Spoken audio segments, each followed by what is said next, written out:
It's 99 Jams, Miami's #1 for hip hop and R&B. We are the afternoon get down with the heavy hitter tough guy DJ Entice. Your girl Supa, Cindy, and live. We're doing a Zoom virtual meeting right now, but we're also on the radio airwaves. We got Antonio Brown. AB, what up? Yo, Yeah. how you doing, Miss Cindy? DJ Entice, how y'all doing today? We're good. I wish all the listeners soon enough will be able to go to WEDR.com and go to our IG and see the visuals. You're relaxing and chilling. We're working. Look at that view. Look at that vibe. Hello. Miami vibe, man. Gotta love it out here, man. I don't usually use the word jealous, but F it, I'm using the word jealous. I'm jealous right now. I want to go sit in the sun and relax. So,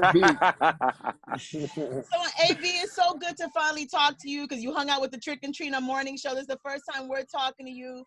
So we got lots to talk about, right? Let's catch up, Miss Cindy.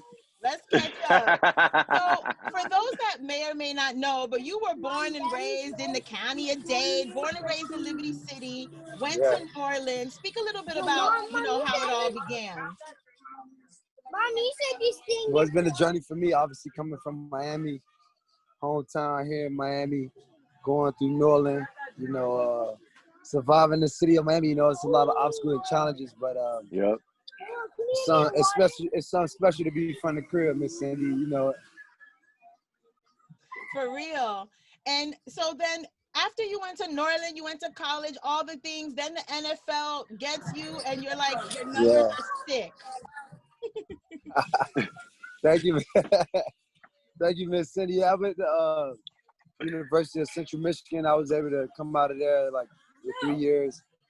Had a great time in the NFL, and I'm excited to get back. I got some clarity just a couple weeks ago that allowed me to be able to play 8 games. Last year I played 1 game, so it's a lot of positive clarity and a lot of unknown with the COVID-19. So still a lot of opportunities there. I'm still in good shape, and I'm looking forward to the opportunity when it comes. So they're letting you play 8 games. That's what it is? Yeah, I think they're going to, at least depending on how many games they play, I could possibly be suspended, possibly 6. So it's 17 games, so I got plenty of opportunity, if you want to look at it. And speaking of opportunities, we've been seeing you got there's a lot of rumors, a lot of talk going on, a lot of where's he going, what's going on? You've been working out with certain people. What's going on, man? Well, I'm just embracing the journey of just staying ready, ready for that right opportunity to present itself. I think the first practice in the NFL start Friday with full pads. So I'm just staying condition ready so when the opportunity comes, put the best foot forward. I saw when I read up on you, I saw that Green Bay is actually interested in, they're looking at you, but you lost the Super Bowl 45, not to bring that painful situation up. I know. Not to bring that up. You lost to Green Bay. How would you feel going if that was where you were led to go play for Green Bay?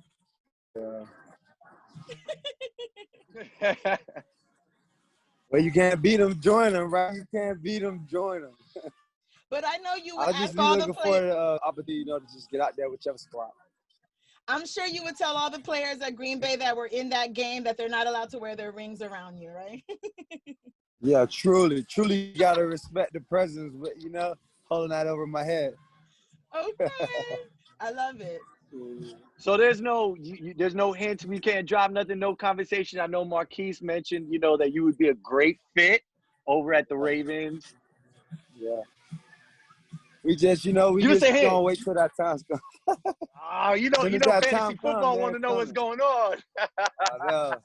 Tell them as soon as we get some clarity, man, it's gonna be clear as day, man. And, Antonio, I always lose at fantasy football. That's why I barely play. But when you figure it out, can you please just let me and Entice know so we could cheat on our fantasy football? No one has to know. I got you. Cindy, I'm gonna help your league out this year. I got you. Yeah, we're gonna pick the players. I got you. Get the squad ready. I love it. I love it. So you just celebrated a birthday July 10th. Happy belated. How was celebrating a quarantine birthday? What did you end up doing? I kind of took it easy, it wasn't a lot to do being quarantined, so right. kind of have a couple of family members over to the house. Kind of took it easy. How But it was a blessed day. Okay. Of course. You saw 32. That is a blessed day. That's a blessed day. You know, Yeah. with everything happening, with all the social distancing and, you know, no hugging, no this, no that, not being able to go anywhere, how has that affected you? Like, what do you think in a positive way? How has it affected you? And in a negative way, how has it affected you?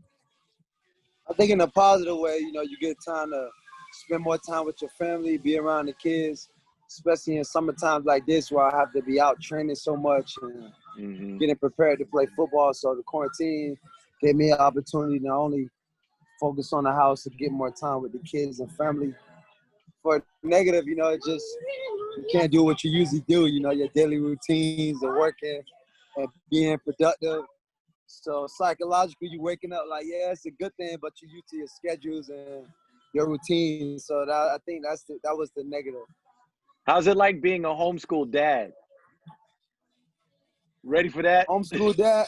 It's been pretty cool, man. You know, I have a tutor come over and help with the kids. You know, Awesome. give them a couple hours of study time to keep them focused in. But it's been great to pop in on their sessions, see them learning, and seeing their dad, like, remind them of how serious it is.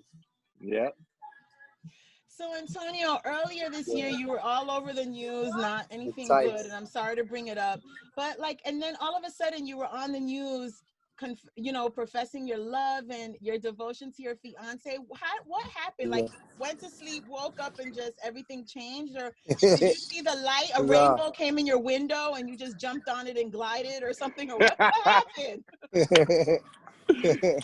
Well, I just think, you know, when you go through a relationship, and being that I had the whole fall off, you know, I'm used to playing football and like being going and having things that keep my mind and spiritual and like physical present going. Yeah. But, you know, I had to realize, take a step back and realize how important family is and realize how much I done put my girl through and how much she done supported me in the midst of it. So I think, you know, when you go through things, it kind of teach you, you know, how to do the right things or make things better, or it make you realize how you haven't always done the right thing. So I think for me, you know, going through all that stuff, you know, and knowing I still have my girl still there, you know, it just provided me that clarity. Like, you know, when you high, when you low, Miss Cindy, you know, you can remember the ones who stay there with you. And I wasn't at a good stage in my life early in the year, you know, not being able to do what I do professionally. Yeah. So I think, you know, we're fighting that battle. And, you know, when you're a young, rich guy, you know, you kind of, sometimes you see things from your ego instead of the reality of things. So I think my ego got in the way a lot early in the year. I wasn't able to do what I professionally do. So I think emotionally I wasn't at a right place then, you know, as a man and as a person. You know, sometimes we react in a bad way because we're hurt, you know what I mean? Sometimes your spouse, or you might say something to your spouse that you may not mean, but you're just saying that because you're hurt. Yeah. You know, at that time I was hurt, but you know, it's called being mature and you know, being responsible for your actions, and I take full responsibility. You know, she's here with me right now. We brung along, you know. Woo, woo, woo. Go ahead, wifey. I see you, girl. But you know what's so awesome? That you said ego, and ego is edging God out. And that's basically when you let your ego take over, God got kicked out of the picture, and it's everything bad. unraveled. It go down. Yeah, Miss Cindy, I had to learn that, you know, being a professional young guy, you know, I made a whole lot of money. So sometimes I could think from the money perspective, and, you know, we got to remember God placed us in these positions, you know, and God, the part author of my life. So I got to remember to think from a spiritual perspective and not, you know. Yeah. I totally get it. And congratulations on the baby. I've seen a picture. Thank you. I got the baby. Yeah. Let me get to see the baby. Uh-oh. He's out. Aw, Yeah, you don't see right now. Chelsea. We love you too. But congratulations on all the kids. Love is So, love. any plans on wedding dates? Any dates here? I know COVID is blocking a lot of stuff, but any wedding dates? Not yet, but we putting something together. Hopefully after the COVID, we could get everybody together, put a nice scenery out there. We're going to make sure to send Super Cindy an invitation. You know, you make my friend sweat, Miss Cindy. And DJ Entice is going to DJ your wedding. Oh, yeah. We need DJ Entice in the building. Absolutely. Spinning records, bro. Absolutely. Let's Talking about records. Yes, let's get into the music. Talk about music, man. Yes. My Spotify number's going up, baby. My stats going up. There you go. There you go. I wanted to ask you, who inspired you musically growing up in Miami? Like, who are some of the people that you just always loved growing up in Miami music-wise? Man, Miami always been the culture for music. You know, Uncle Luke, Trick Daddy, Rick Ross, Trainer, Ice Being Bird, one of my close friends growing up, used to make music right in New Orleans. It's a lot of, you know, talented artists down here that have been doing it a long time. Pitbull. So you got the energy right of who inspired you. Classic music here right in Field 5. How did you discover that you could rap and you wanted to do music? At what point? Was it in high school, college, when you were in the NFL? Like, when did you know? Yeah. Well, I used to always do freestyles. You know, one of my close friends, Ice Being Bird, growing up, right in the hallway, used to beat on the wall. We used to freestyle. You know, out in Central Michigan, there's not a lot to do, so we try to get creative, you know, in our studio with one of my friends, Tyler Trees. So it's always been the creative side for me to be an expression art and to kind of, you know, go into your creative side. Dope. So, how was it a tough decision for you between like going the football route and the rapper route? I played football in high school. And now I'm a player like at heart, DJ. man. You know, for me, you know, I'm a football player at heart, man. I wake up walking around 1,500-yard God, 10 touchdowns, you know. But the music, you know, in football, you can't really express your art because it's a team game. Right. I can't say the quarterback's not throwing me the ball because now it makes me look selfish and it made me look like I'm not a part of a team organization. You know, when it comes to rap, you know, you can express yourself, express your art in the arithmetic of how you want, you know, and that's been a great thing about it. You know, you could tap into yourself, being creative, and kind of express whatever you're going through, you know. Dope. How did you get Ross on the remix? Like the remix, the single's Whole Lot of Money, and Ross is on the remix, of course. Yo. How was that?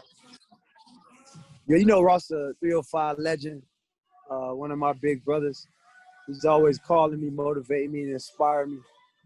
And I was over at his house, and he was talking about not leaving nothing on the table, giving me one of those boss speeches of how we got to be focused, how we got to 2 days and get fresh.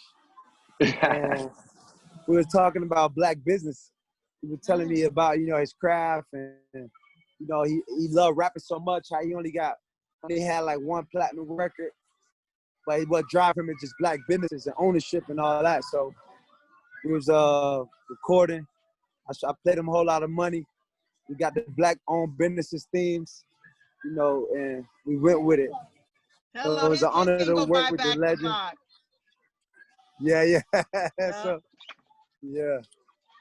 It was just two guys from Miami. What other artists you working with or you hope to work with in the rap game? You know Khaled, my brother, man, working on his album right now. So I ain't want to been bothering him, you know, he's had a son. But I'm waiting on Khaled to cook me up some of that We the Best sauce, man. So another one on he's there. been my friend. DJ Khaled. One, you know? Tell Khaled, man. Now you're not just tell Khaled, hey, be waiting for him. Whoop. You know, he just had his two sons. Yeah. Assad and Lil A. He got the double A boys. Yeah. And you all A too. So we all double triple A over here. Hello. You need to set up a play date with all the kids. That's your way in. Yeah. Get them lay that over there, huh? Hello. So describe some of You were in Drake's video for God's Plan, right? Oh yeah, you remember that? Yes. So Okay, Entice. well, Cindy was the one that told me about it. She was the one that reminded me about it. So Supa got all the info. Miss Supa got all the info. I do my research. Cindy skirt with the dirt over there. You feel me? Nah, Drake. I found out Drake was here in Miami a couple years ago shooting his God's Plan video, and he texted me like, "AB, you want to make a cameo?" I'm like, "Nah, I love to make a cameo, man. You the GOAT." So he called me out to his video. It was right here downtown in Miami, right at the mall. Kind of made a movie, man. He was giving back to some people here from locally Miami. Yes. So it was a pleasure to join them, not only making an amazing cameo, but doing something positive for the city and giving back to the community. So that was an honor to make that little cameo right there. That's a dope video to be involved in. That video was awesome, for real. That was the biggest one. That's the 1 billion views one. Okay. And what's a studio session like for you, AB? Like you go in, you already know the music, or like what's a studio session with you look like? I try to just set the mood in regards of what the beat storytelling, how I'm feeling. I usually bring my notepad, to kind of make sure I have my lines together in regards of keeping the purpose of the song, So I try to have a lot of good people around me that give me in the good vibes, so I could get creative and keep it purpose driven in regards of whatever the subject is, the purpose of the song. Oh, right. And I gotta say that you were on one of my most favorite shows, The Masked Singer. Even though it was only one episode, as a hippo, I know. You sang My Prerogative. I had to get Bobby kicked off Brown. early at football, so I couldn't. How was The Masked Singer? Yeah.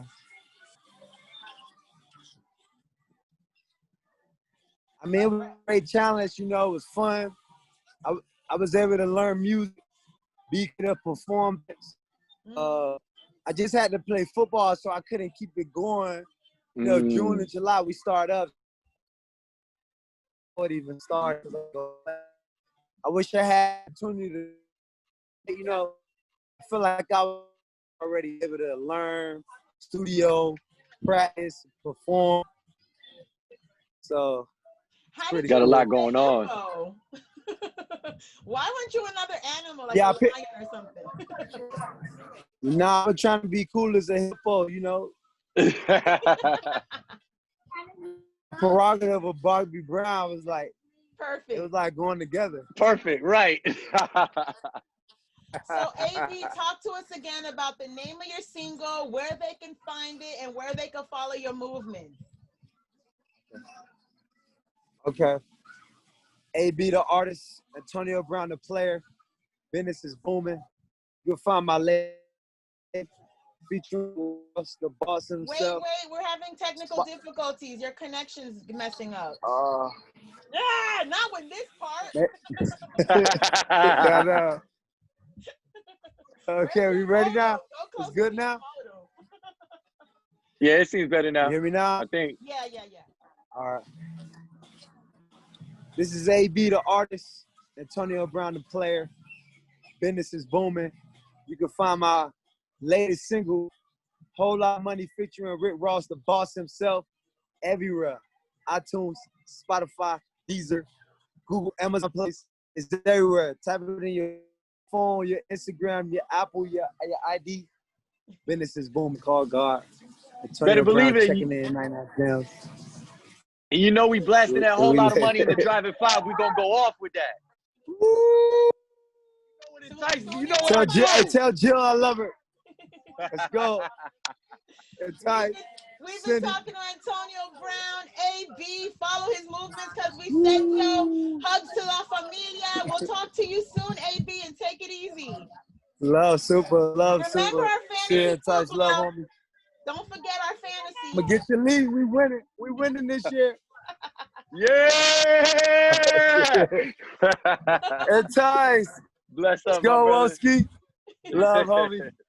All day. All right, go Super City DJ Entice, AB, the afternoon get down. Later.